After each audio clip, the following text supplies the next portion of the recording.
Assalamualaikum warahmatullahi wabarakatuh. Waalaikumsalam. Ada pertanyaan dari teman, kalau kita punya kohe 100 kilo atau 1 kuintal, itu kalau mau dibikin kompos, arang sekamnya berapa gitu. Mendekat boleh. Jadi tidak ada ketentuan ya dalam membuat kompos dari kohe dan bahan-bahan lainnya, itu tidak ada ketentuan. Ada.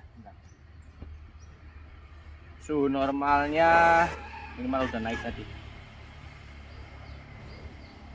Kok malah naik ini?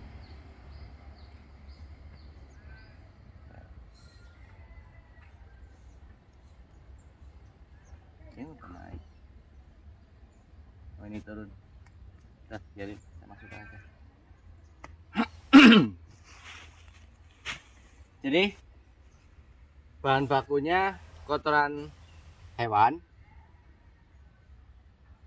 tambahannya itu bebas, bisa arang sekam, bisa limbah gergajian,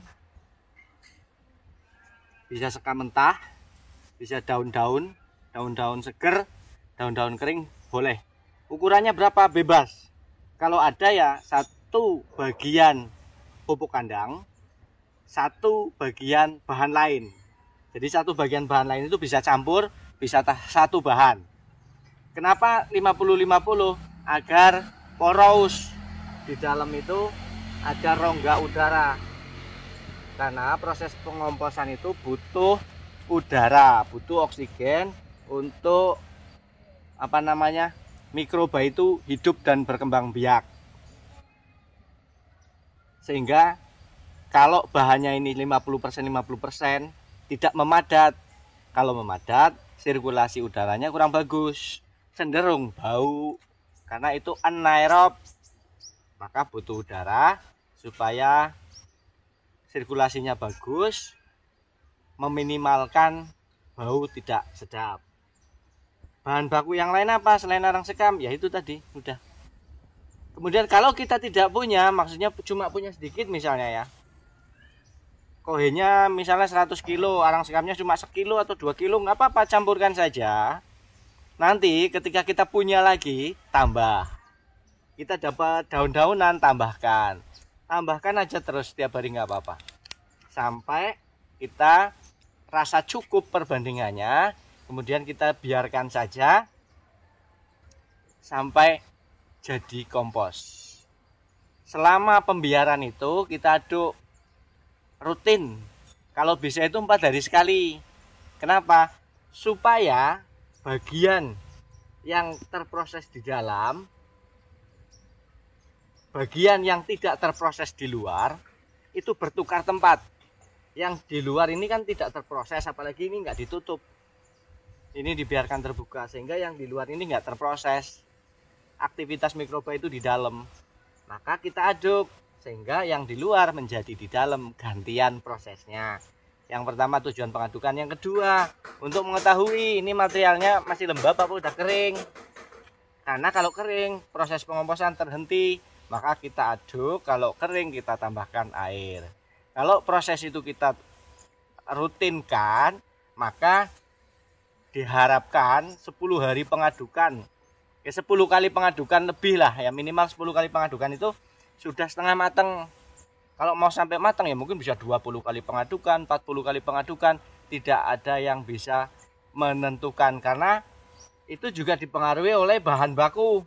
Bahan baku ketika ada ranting-ranting gini, ini kadar CN rasionya, rasio karbon dan nitrogennya itu tinggi, sehingga akan lama sekali untuk hancur. Tapi kalau daun-daun yang hijau itu akan mudah. Kemudian kohe juga lumayan rendah. Nah, kalau bahan-bahan yang kita miliki itu ada yang gede-gede, kemudian ada kayu, maka akan sangat lama. Caranya bagaimana? Ya setelah berjalan kira-kira setengah matang, diayak. Yang sudah hampir matang atau setengah matang kita ambil, yang belum kita komposkan lagi, seperti itu panennya.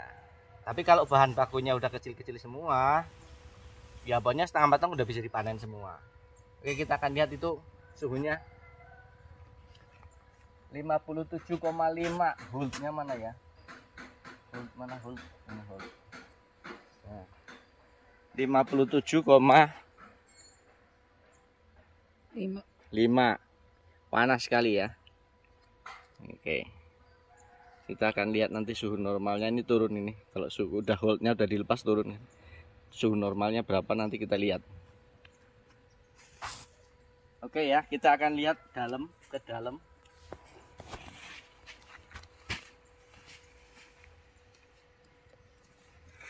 Ini koi sapi, ini koi kambing. Ini mestinya udah dilakukan pengadukan, cuma tempat kita masih sempit.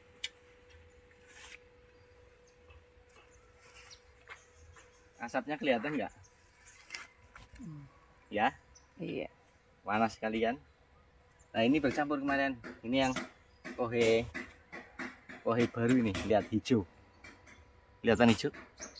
Iya. Ini campur, jadi antara baru dan yang lama ini campur, nggak apa-apa. Ini panas nih di tangan. Kayak gitu, udah kita biarkan saja. Ini harusnya diaduk. Kenapa? Karena yang di dalam terproses, yang di luar nggak terproses. Yang di luar tetap kayak gini.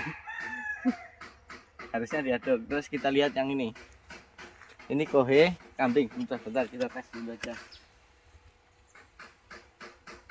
Ini suhu normal kayaknya udah hampir 29. Masih turun terus. 29,7, 2, ya sekitar 28, 29an lah ini suhu normalnya.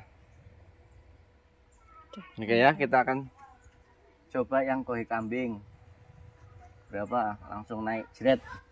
36, 39, 42, 45.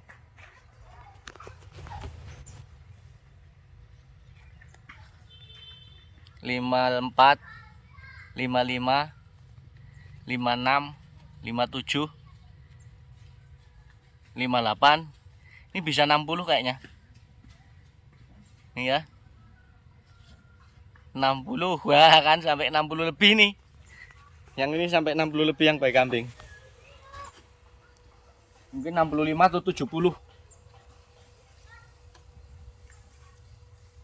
Kita lihat. Aduh.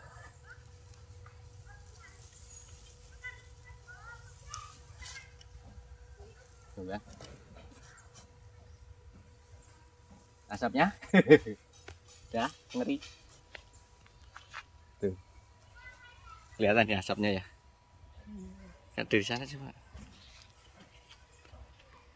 Kurang deket apa? Coba deket lagi. Kelihatan asapnya kan? Giliran tengah. Pokoknya berasap lah.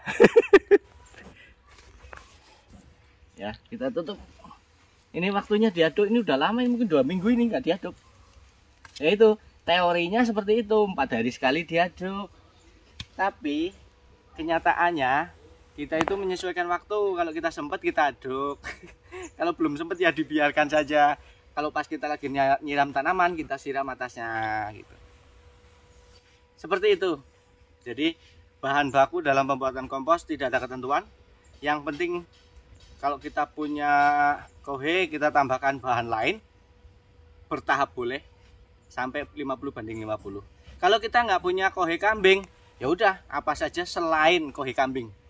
Rumput basah, rumput segar, rumput kering, daun-daun segar, daun-daun kering, sekam, apapun yang berasal dari tanaman bisa kita komposkan. Yang penting kalau ukurannya besar kita kecilkan, bisa dicacah, bisa dipotong-potong seperti itu. Sama nanti jadinya akan jadi kompos yang bagus. Oke, semoga ada manfaatnya. Terima kasih sudah nonton. Assalamualaikum warahmatullahi wabarakatuh. Waalaikumsalam.